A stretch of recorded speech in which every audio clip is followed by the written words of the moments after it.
Hello friends, welcome to Krishna automation. आज का topic है काइजन क्या होता है, पोकायोके क्या होता है और 5S क्या होता है। इन तीनों के बारे में बताएंगे। तो अगर हम देसी भाषा में बात करें, सिंपल जो अपनी भाषा में बात करें, तो 5S कहते हैं साफ सफाई और प्रॉपर अरेंजमेंट। कोई भी व्यवस्था है उसको व्यवस्थित करना, अरेंज वे में कर देना, साफ सफाई भी रखना। अगर मैं काइजन की बात करता हूं तो इम्प्रूवमेंट की बात आती है। कोई भी हमें इम्प्रूव कर रहे हैं तो वो इम्प्रूवमेंट जो होता है उसे हम कहते हैं काइजन। जैसे मान लो हमें कोई इम्प्रूवमेंट करना है तो इम्प्रूवमेंट किया तो उसको काइजन नाम दिया गया है। क्या नाम दिया गया है? काइजन। अब मान लो जैसे आपने कोई इम्प्रूवमेंट किया, कुछ इम्प्रूव करा और कंपनी में पता नहीं तो उसका नाम काइजन है, तो काइजन की शीट होती है, शीट भर के चार्ट भरा जाता है, आप सबमिट करेंगे, ठीक है, तो कंपनी आपको अप्रिशिएट करेगी। तो आपने कितने काइजन करे? कई बार टास्क मिल जाता है, भैया महीने में एक काइजन तो कम से कम करना है। तो आप सोचोगे चलो यार हमको टास्क दिया गया है तो कहीं ना कहीं एक इम्प्रूवमेंट कर दें। इम्प्रूवमेंट में स्पेस सेविंग कर सकते हैं। इम्प्रूवमेंट में कोई काम हो रहा है, टाइम ज़्यादा लग रहा है, time saving, space saving. Kaizen का क्या है? Cost saving. तो काइजन से काइजन माना जाता है जहां पे हमारी टाइम सेविंग हो, कॉस्ट सेविंग हो और क्वालिटी इंप्रूव हो, सेफ्टी हो, है ना, और मॉडिफिकेशन हो कोई भी, ये सब हमारे काय में आते हैं, काइजन में आते हैं। आप कोई मॉडिफिकेशन कर रहे हैं, कोई इम्प्रूवमेंट कर रहे हैं, तो मॉडिफिकेशन, इम्प्रूवमेंट, ये सब कॉस्ट बचा रहे हैं तो काइजन है ना। कई बार होता है लंच करने जा रहे हैं और लाइटें सब जल रही हैं तो काइजन कर दो। तो लंच के टाइम पे क्या करेंगे? रियल टाइम क्लॉक लगा देंगे, लंच के टाइम पे सभी लाइटें बंद हो जाएंगी। ये भी एक काइजन है। तो क्या हुआ? Energy saving. क्या हुआ? Energy saving. अब आप किसी भी प्रोजेक्ट पे काम करते हैं, आप टाइम सेविंग कर रहे हैं, कॉस्ट सेविंग कर रहे हैं, स्पेस सेविंग कर रहे हैं। स्पेस भी तो बचाओगे, क्यों? Space saving. अगर आप जगह बचा रहे हैं तो भी काइजन है। मान लो कोई चीज़ ज़्यादा जगह में रखी और आपने जगह को मैनेज कर दिया तो इसे क्या कहेंगे? Space saving.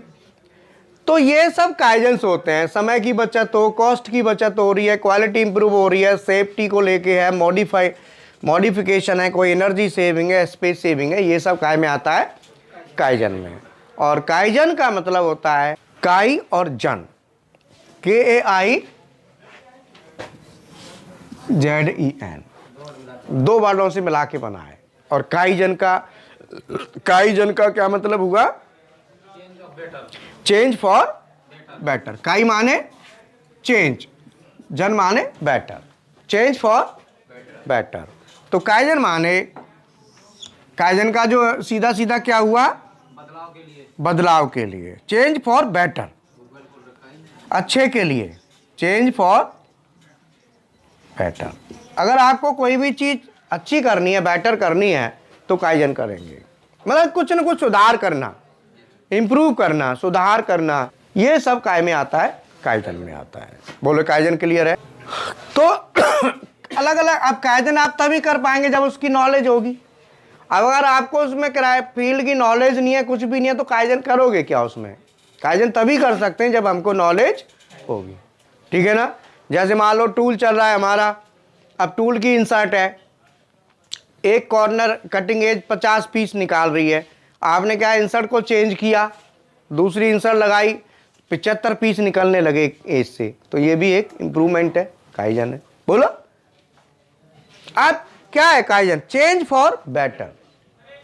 आप कुछ भी चेंज कर रहे हैं और अच्छे के लिए कर रहे हैं, बेटरमेंट के लिए चेंज कर रहे हैं, तो दैट इज काइजन। इसका मतलब है कि काइजन करने वाले को, जिस फील्ड में आपने काइजन करना है वहां अच्छी नॉलेज होनी चाहिए। अगर नॉलेज नहीं है तो काइजन नहीं कर सकते। काइजन करने के लिए पहले पता हो। तो काइजन करने के लिए सबसे पहले जो हो रहा है, जो वर्किंग हो रहा है, जो चल रहा है, पहले उसे लेना पड़ेगा, वो हमारा बेंचमार्क होगा। क्या होगा?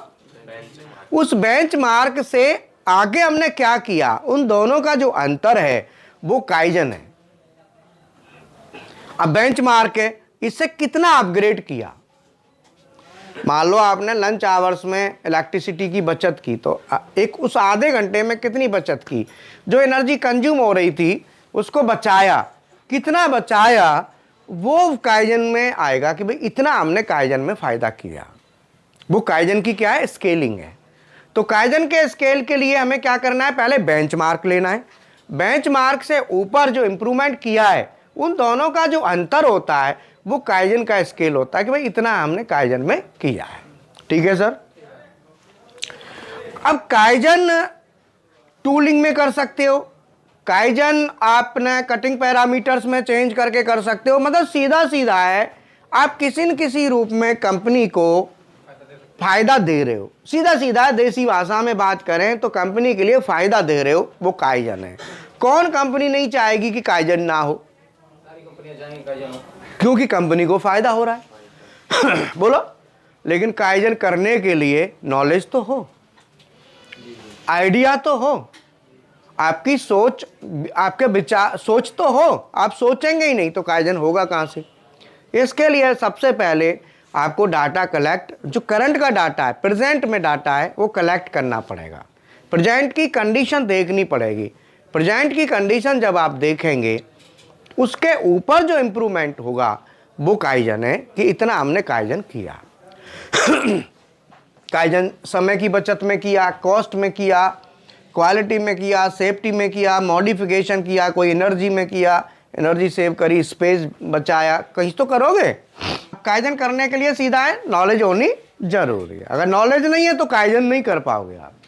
बगैर नॉलेज के काइजन नहीं होगा। तो उस एरिया की नॉलेज आपको होना जरूरी है, जिस एरिया का काइजन आपने करना है। तो काइजन का क्राइटेरिया डिसाइड कर लो भाई हम, मुझे इसमें काइजन करना है, तो उस एरिया की नॉलेज जरूरी है, तब काइजन होगा। दूसरा है पोका योके।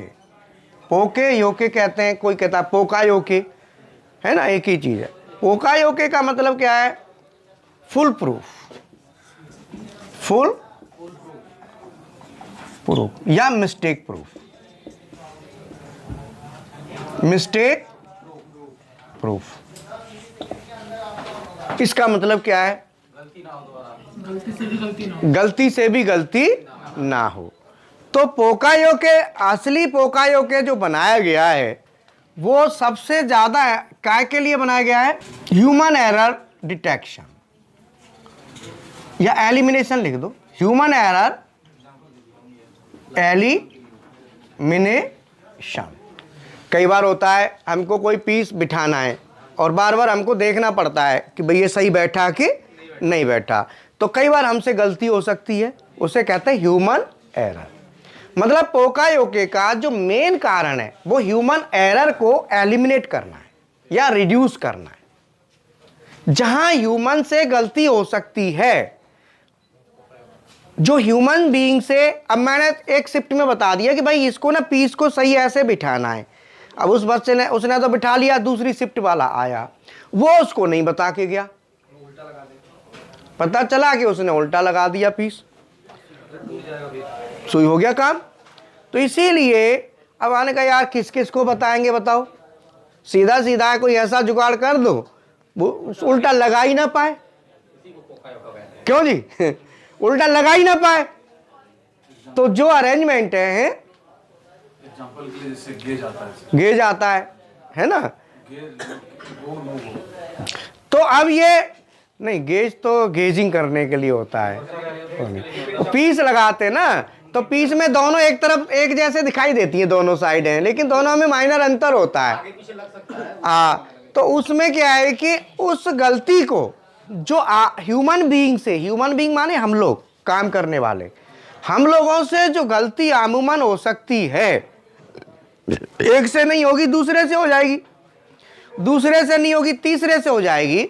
ह्यूमन बीइंग से जो गलती हो सकती है, गलती के जो चांसेस हैं, जो पॉसिबिलिटीज हैं, उसको बिल्कुल एलिमिनेट करना है। क्या करना है? एलिमिनेट माने खत्म। हाँ, तो अब ये पोकायोके हमारे पास दो तरह का आता है। एक आता है डिटेक्टिव नेचर, डिटेक्शन, एक होता है प्रिवेंशन।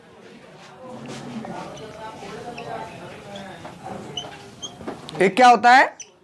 डिटेक्शन, और एक, इन दोनों में क्या अंतर है? हैं? क्या कह रहे हो? हाँ, डिटेक्टिव नेचर को कहते हैं, डिटेक्शन कहते हैं जो बता दे, और प्रिवेंशन कहते हैं जो ठीक ही कर दे, बचाव। प्रिवेंशन माने बचाव। तो क्या चाहोगे, बताए वो या बचाव? अच्छा कौन है? बचाव। तो डिटेक्शन नेचर का होता है कि जो हमें इंफॉर्मेटिव होता है, वो बताता है, और प्रिवेंटिव नेचर का होता है वो होने ही नहीं देगा। तो दो तरह के होते हैं, एक इंफॉर्मेटिव जो इंफॉर्मेशन देगा, जैसे लाइट जल जाए या हमारा कोई इंडिकेशन आ जाए या डिस्प्ले पे आ जाए, तो वो डिटेक्टिव नेचर है। डिटेक्शन माने इंफॉर्मेशन। एक होता है प्रिवेंशन, प्रिवेंटिव नेचर कहते हैं जो बिल्कुल होने ही ना दे, करेक्टिव। तो यहां पे एक होता है हमारा करेक्टिव एक्शन, जो करेक्टिव जो होता है ना, करेक्ट करना, ठीक करना। तो हमारा दो तरीके से पोकायोके हम लगाएंगे। एक तो हमें बिल्कुल ही ये तो एक तो बताएगा, इंफॉर्मेशन देगा, इंफॉर्मेटिव नेचर का हो गया, और एक होता है प्रिवेंटिव नेचर का, या करेक्टिव नेचर भी कह सकते हैं। तो करेक्टिव नेचर प्रिवेंटिव नेचर का होता है कि जैसे मान लो, सुनो, आप पीस बना रहे हो, ध्यान देना, पीस बना रहे हो और आपने पीस को गेज में लगाना है। पीस गेजिंग हो रही है, तो गेजिंग हो रही है, उसमें बियर ऑफसेट ज्यादा जा रहा है, बियर की जरूरत है, साइज ओवर हो रहा है। क्या हो रहा है? साइज अब साइज ओवर हो रहा है, तो साइज जब ओवर होगा तो ओवर वाला इंफॉर्मेशन आ जाएगी, साइज ओवर है, आ गई। तो उसके लिए क्या होगा? गेज यूनिट होगा, gauge unit automatic gauge unit में जाएगा और अपने आप गेज यूनिट बताएगा। एक होता है, ये तो क्या हो गया? डिटेक्टिव नेचर, बताएगा हमारा साइज ओवर जा रहा है वियर होने की वजह से टूल के। दूसरा प्रिवेंटिव नेचर या करेक्टिव नेचर, तो वो नेचर कौन सा है? वो नेचर प्रिवेंट करना, मतलब वो करेक्ट करना। एक करेक्टिव होता है, एक प्रिवेंटिव होता है। करेक्टिव भी इसमें आता है। तो वो क्या है कि वियर जैसे जा रहा है, ज्यादा हो रहा है, क्या हो रहा है? तो ज्यादा हो रहा है, तो कितना ज्यादा है उसको काउंटर मेजर कर दे, मतलब उसको ठीक कर दे, तो वो कौन सी नेचर हो गई? करेक्टिव। डिटेक्टिव, करेक्टिव और प्रिवेंटिव, ठीक है? Detective, corrective, preventive. तो डिटेक्टिव, डिटेक्शन, करेक्शन, प्रिवेंशन, तीन हो गया। डिटेक्शन इंफॉर्मेशन देगा, करेक्शन ठीक कर देगा, कर भी देगा वो, जैसे बियर ऑफसेट ऑटोमेटिक लिव जाएगा, ऐसे भी सिस्टम आते हैं। बियर ऑफसेट ऑटोमेटिक लिव जाए, ऑटो गेजिंग यूनिट होती है वो, ऑटोमेटिक गेजिंग यूनिट आती है, करीब 2-2.5 लाख रुपए की आती है, वो सीएनसी मशीन में लग जाती है। तो आपने पीस बनाया पीस उस पर रखा, उसने क्या है कि ऑटोमेटिकली बता देगा कि इतना ऑफसेट लेना है। वो सीएनसी मशीन में ऑफसेट भी ऑटोमेटिक लिव जाएगा, ऑटोमेटिक ऑफसेट, तुम्हें नहीं लेना पड़ेगा। ऑटोमेटिक गेजिंग यूनिट होती है, वो गेजिंग 2.5 लाख के करीब कॉस्ट होती है। उसमें क्या है, इलेक्ट्रिसिटी जो कनेक्शन होता है वो डायरेक्ट कनेक्शन होता है ऑफसेट में। जैसे मैक्रो वेरिएबल मैंने बताए थे, तो इनके मैक्रो वेरिएबल होते हैं, तो ऑफसेट में डायरेक्ट कनेक्शन आ जाता है। मैक्रो उसकी मैक्रो के थ्रू चलता है वो, तो उसके लिए मैक्रो हम यूज करते हैं। ऑटोमेटिक करेक्शन के लिए मैक्रो प्रोग्रामिंग यूज करते हैं। तो उसमें क्या है कि वो इंफॉर्मेशन है, सिग्नल है ना, गेजिंग यूनिट का सिग्नल सीधा सीएनसी कंट्रोलर को जाता है। किसको जाएगा? और सीएनसी कंट्रोलर उससे ऑटोमेटिक करेक्शन देगा। तो इसके लिए हम क्या यूज करते हैं? मैक्रो। क्या यूज करेंगे? Macro programming. क्या यूज करेंगे?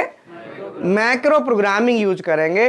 तो मैक्रो प्रोग्रामिंग के थ्रू ऑटोमेटिक करेक्शन होगा। आपने ग्राइंडिंग में देखा है मारपोस होता है, पता नहीं देखा है कि नहीं शायद, हाँ, वो क्या करता है कि आपका मारपोस जो है ना ऑटोमेटिक उसे करेक्ट भी कर देता है कितना क्या करना है। तो मारपोस यूनिट रनिंग में ऑनलाइन चेक करता है। वो मारपोस ग्राइंडिंग में ऑनलाइन चेक करता है, ऑनलाइन जितना करेक्शन है वो करेक्शन ऑटोमेटिक दे देगा, मतलब खराब नहीं होने देगा।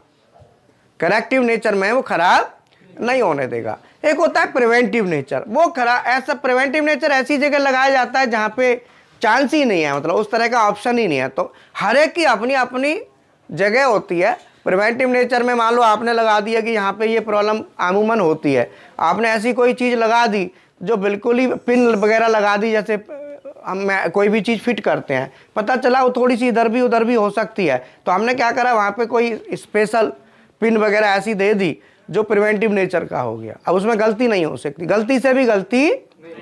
तो यहाँ पे 3 तरह का हमारा नेचर आता है, डिटेक्शन, करेक्टिव और प्रिवेंटिव। तो जो ऑटोमेटिक करेक्शन दे दे ये भी है पोकायोके ही है। पोकायोके का मतलब ही यही है कि मिस्टेक्स को सुधारना, ह्यूमन एरर को। अब आप कहेंगे ये बताओ बियर ऑफसेट मान लो हम दे रहे हैं, कई बार हो सकता है हम नहीं दिया, कई बार गलती कर दी, बोलो गलत दे दिया, हमसे गलती हो सकती है ना। ह्यूमन एरर क्या है, मान लो हमें देना कुछ और गलती से दे कुछ दिया, तो हमने क्या किया, ये लगा दिया करेक्टिव नेचर का ऑटोमेटिक गेजिंग यूनिट लगा दी, वो करेक्शन भी ऑटोमेटिक करेगी। इस यूनिट को लगा देंगे ऑटोमेटिक करेक्शन हो जाएगा, हमारी टेंशन नहीं रहेगी। हमसे जो गलती हो सकती है, हमसे जो मिस्टेक हो सकती है, वो मिस्टेक फिर इसमें नहीं होगी। तो बोलो पोकायोके समझ में आया? कितनी तरह का हुआ? डिटेक्टिव, करेक्टिव और प्रिवेंटिव। अगर सीएनसी मशीन में बात करें तो डिटेक्टिव माने आपने गेजिंग यूनिट ले ली, वो खाली डिटेक्ट करके बताएगी कि आपका साइज ये आ रहा है। करेक्टिव नेचर ऐसी यूनिट आती है जो करेक्ट भी करके दे देगी टेंशन फ्री। और प्रिवेंटिव नेचर होता है जहाँ पे फॉल्ट के चांस होते हैं, या हमारे पीस गलत लग रहा है, हमसे गलत बैठ रहा है, या कोई ऐसी चीज़ है, तो उसके लिए प्रिवेंटिव नेचर चलता है। वहाँ पे ऐसा काउंटर सेफ्टी दे देते हैं कि वो फिर या तो सही बैठेगा या फिर नहीं बैठेगा, बैठेगा तो सही बैठेगा, वो प्रिवेंटिव नेचर का होता है। तो ये 3 तरह के हैं। तो अल्टीमेटली क्या है कि 3 नेचर का हो गया, डिटेक्टिव जो बता दे, करेक्टिव जो ठीक कर दे, प्रिवेंटिव वाला नेचर का वहाँ लगता है जहाँ पे गलती के चांस, कभी कभी गलती के चांस हो, रेगुलर में नहीं हो, चांस हो जाए, तो वह प्रिवेंटिव लगता है। तो प्रिवेंटिव खाली सेफ्टी के लिए होता है, गलत ना हो जाए। और करेक्टिव कोई साइज बन रहा है, वो ऑनलाइन, करेक्टिव नेचर हमेशा लाइव रहता है ऑनलाइन में। करेक्टिव नेचर ठीक, करेक्टिव माने ठीक करना, वो ठीक कर देगा, मतलब उससे ठीक करके चलेगा, so that is corrective nature. और डिटेक्टिव जो बता देगा खाली कि ये है, करेगा नहीं, करना हमें, अगर वो हमें करना है तो वो उस नेचर का थोड़ा कम इफेक्टिव होता है। तो जो डिटेक्टिव नेचर है वो इतना अच्छा नहीं है, करेक्टिव नेचर ठीक है, और प्रिवेंटिव भी सही है। तो पोकायोके हमारे 3 तरह का, डिटेक्टिव, करेक्टिव और प्रिवेंटिव। प्रिवेंट माने बिल्कुल त्याग। अब आता है पोकायोके हो गया, काइजन हो गया, और तीसरा 5S। तो 5S में कौन कौन से होने? 1S, दूसरा S, तीसरा S और चौथा S और 5 में पहला है। पहले में क्या होता है? छटाई, शॉर्टनिंग, छटाई। छटाई का मतलब है कि आपके पास जितना भी मटेरियल है उसमें से ज़रूरत का और बेकार और काम का छांट लो। जैसे मटेरियल पड़ा है, अब इसमें से छटाई कर लो भैया, जो काम का है नहीं है, काम का एक जगह कर लो, और जो बेकार है, हाँ ठीक है, बेकार को अलग कर दो। तो पहला छटनी हो गई, ये शुरुआत में ज़रूरत पड़ती है, रोज़ रोज़ नहीं। अब तुम रोज़ मान लो माल सेट है, फिर उतारो और हिलाओ, फिर इसको करेंगे। ये पहली फर्स्ट टाइम अरेंज करना है तो उसे फिर मॉनिटर करना होता है। तो पहले में क्या हुआ, छटनी हुई, एक्सपेक्टेड, अनएक्सपेक्टेड, वांटेड, अनवांटेड को अलग करना है। तो पहले में क्या किया, वांटेड एंड अनवांटेड, इन दोनों को अलग अलग कर लिया। तो इसे कहते हैं सीरी। क्यों शेरी, शेरी है शॉर्टनिंग। पहला क्या है, शॉर्टनिंग, शॉर्ट करना, शॉर्टनिंग, छटाई करना, शॉर्टनिंग। दूसरा है जब हमने छटाई कर ली तो बढ़िया बढ़िया एक तरफ कर लिया जो काम का है, वांटेड अलग कर लिया, अनवांटेड अलग। अब हमने क्या करना है, जो वांटेड है इसको लगाना है। तो सेट इन ऑर्डर, एक ऑर्डर में सेट करना है ना, रखना है। तो दूसरा क्या है, set in order, set in order, set on, सेटो, सेट, सेटो से क्या बना, सेट, सेट ऑन माने सेट इन ऑर्डर, एक ऑर्डर में सेट कर लिया प्रॉपर। भाई दे देखा कि भाई कौन सी चीज कहाँ रखनी है, उसकी प्रॉपर जगह बनाई, उसके लिए सेट कर लिया ऑर्डर। तीसरा है साइन, साइन माने सफाई करना। फिर आपने क्या करना है, उसे क्लीनिंग करनी है, सफाई, साफ सफाई, चमकाना, शाइनिंग, शाइनिंग माने क्लीनिंग, साफ करना है, उसे क्लीन करना है ना। और साफ सूफ कर लिया, भाई सफाई कर ली, तो सफाई करने के बाद फिर उसको प्रॉपर मानकीकरण, स्टैंडर्डाइजेशन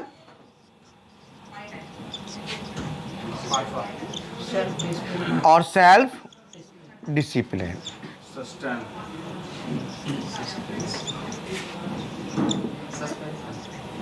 तो स्टैंडर्डाइजेशन में क्या है कि आपने मानकीकरण कर दिया कि भाई ये है, ये हमें यहीं रहना है प्रॉपर, और उसके स्टैंडर्ड कर दिए, नाम दे दिया, टैगिंग कर दी प्रॉपर, उसे स्टैंडर्ड में बना लिया। वो हमने एक स्टैंडर्ड में मान लिया कि भाई ये चीज़ यहाँ की है, यहीं पे रहनी है। अब ये हमने उसको कंफर्म कर लिया, क्यों जी, प्रॉपर स्थान पे हमने उसको रख दिया, टैगिंग कर दी, और हमने उसे स्टैंडर्ड बना दिया कि भाई ये मार्कर है, अब ये यहीं का है, ये यहीं पे रखा जाएगा, इसकी जगह फिक्स है।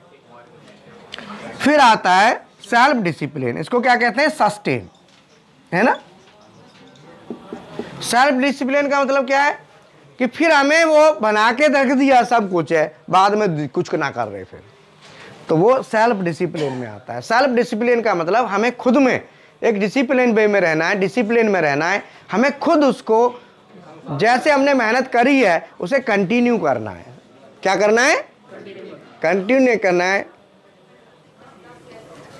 लगातार करना है, पीछे वाले को मॉनिटर करना है। तो उसके फॉर्मेट्स बनाने कि भाई हमें कैसे करना है, है ना। तो चूंकि स्टैंडर्ड तो हमने बना लिया, उस स्टैंडर्ड के हिसाब से उसको आप क्या करना है, रेगुलरिटी देनी है। क्या देनी है, रेगुलरिटी देनी है। तो रेगुलरिटी के लिए हम उसके चार्ट वगैरह वो बनाएंगे, उसका क्या नाम है, टाइम टेबल, कि भाई कब क्या करना है, या कितने दिन में करना है, कितनी फ्रिक्वेंसी पे करना है, उसे पूरा चेक करना होगा।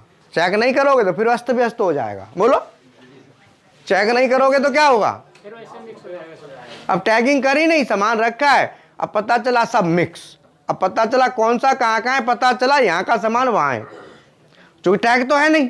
तो टैगिंग होगी, प्रॉपर टैगिंग रहती है, जगह बनी होगी, तो उससे क्या होता है, पता रहता है भाई ये यहीं का सामान है, तो वहीं होना चाहिए। तो ये हमारा 5S है, काइजन है और पोकायो का जो ज़्यादातर यूज होता है। कुल मिला के अगर इन तीनों को देखो तो यही है कि बढ़िया वातावरण में अच्छे डिसिप्लिन के साथ काम करना है, दिमाग सोच को आगे बढ़ाना है, कंपनी को फ़ायदा देना है और नुकसान होने से बचाना है। ये पोकायो की है। ये कौन स्टूडेंट कहाँ से क्या है, थोड़ा 2 मिनट का इंट्रोडक्शन, ज़्यादा नहीं, 2 मिनट भी ज़्यादा होता है। थोड़ा सा नाम और बता देना। क्या नाम है आपका? मनीष है सर। बैठ के बता दो, कोई दिक्कत नहीं। मनीष कुमार। क्वालिफिकेशन 12th है सर। 12th। कहाँ से हो? रोहतक से सर। रोहतक। आप sir? Mohit sir. Mohit. Qualification 12th sir. 12th। कहाँ से? रोहतक से। रोहतक से। आप सर? ललित कुमार। ललित कुमार। कहाँ से? यूपी से। Qualification ITI। ITI।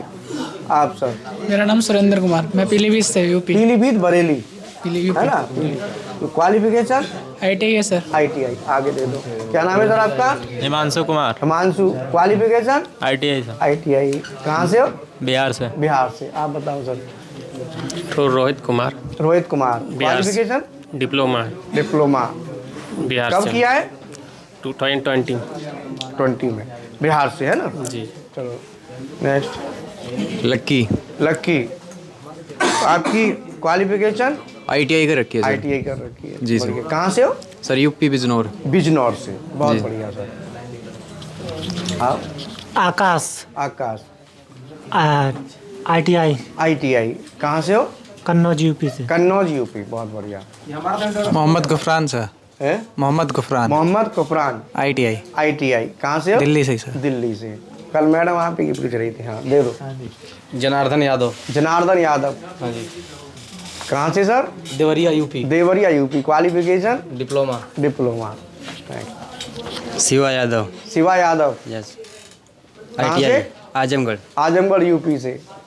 Qualification ITI ITI। बहुत बढ़िया। संजीव कुमार नाम संजीव कुमार। क्वालिफिकेशन ITI पास ITI। कहाँ से? दिल्ली से सर। दिल्ली से। बहुत बढ़िया। मनीष कुमार नाम है। मनीष कुमार। क्वालिफिकेशन क्वालिफिकेशन 12 पास तुम सर। 12वीं पास। कहाँ से हो? बिहार से हूँ। बिहार से। बहुत बढ़िया। क्या नाम है सर? भानु चौधरी गोरखपुर से यूपी।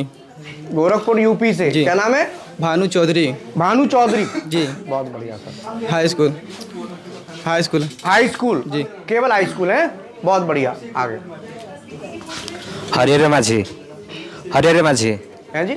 हरिहर हरिहर माझी। माझी। हाँ। Qualification diploma. डिप्लोमा। कहाँ से हो? उड़ीसा से। उड़ीसा से। ये सर। बहुत बढ़िया। हाँ बताओ। राकेश रंजन, राकेश रंजन। पटना, पटना से। Qualification BTech. बीटेक। बहुत बढ़िया। Vikas Kumar Maurya. Vikas Kumar Maurya. Qualification qualification MCOM MCOM। कहाँ से? मिर्ज़ापुर से। मिर्ज़ापुर डिस्ट्रिक्ट है। मिर्जापुर यूपी। बहुत बढ़िया। आप सर? मेरा नाम विशाल वर्मा है सर। विशाल वर्मा विशाल वर्मा। जी। Qualification high school inter. High school inter high school inter. और कहाँ से हो? झांसी से। झांसी यूपी। हाँ सर। राजकुमार सर, राजकुमार। बलिया से। बलिया से। Qualification ITI। ITI। हाँ। मेरा मेरा नाम मोहसिन है। मोहसिन। Yes sir. कहाँ से? लोनी से। लोनी। Qualification graduation. ग्रेजुएशन। बहुत बढ़िया। आप सर? राज, राज। दिल्ली से ग्रेजुएशन। दिल्ली से ग्रेजुएशन। बहुत बढ़िया। अजीत कुमार अजीत कुमार। यूपी इटावा। यूपी इटावा। बहुत बढ़िया। Qualification 12th। Muneshwar Kumar, Muneshwar Kumar. Bihar. Bihar. Qualification BTech mechanical. Mechanical. आगे दो। हाँ सर। मिथिलेश कुमार नाम है सर। गया बिहार से। गया बिहार से। नाम क्या है? मिथिलेश कुमार। मिथिलेश कुमार। क्वालिफिकेशन डिप्लोमा है sir mechanical engineer. Diploma mechanical. बहुत बढ़िया। जय हिंद। जय हिंद। जय हिंद। हाँ जी। हाँ। Diploma mechanical diploma mechanical. कहाँ से हो? UP Azamgarh. Azamgarh UP. Vicky Chahal. Vicky Chahal. Yes sir. Vicky diploma Chahal. Mechanical. Diploma mechanical Haryana. Panipat Haryana. Panipat Haryana. Yes. Chahal. हाँ सर। हाँ। राकेश पासवान। आगे बोलो। राकेश पासवान। राकेश पासवान। पासवान। बिहार से। दरभंगा बिहार से। जी दरभंगा बिहार से। दरभंगा बिहार। बहुत बढ़िया। Qualification BSc। BSc। बहुत बढ़िया। चहल तुम्हारी क्वालिफिकेशन क्या है? Diploma mechanical. Diploma mechanical. Abhinav Vaishnav, Abhinav Vaishnav. Jodhpur से। जोधपुर राजस्थान। बहुत बढ़िया। बीटेक। बीटेक है। बहुत बढ़िया। सोनू कुमार सिंह। हाँ। सारण जिले से हूँ मैं। अच्छा। क्वालिफिकेशन BSc नहीं BA। चलो बहुत अच्छा। बहुत बढ़िया। ठीक है। तो सभी स्टूडेंट सभी का इंट्रोडक्शन कर दिया जो क्लास में बैठे हैं। ठीक है। क्लास समझ में आई? कुछ क्लियर हुआ? चलो ठीक है। Okay. Thank you. Very good.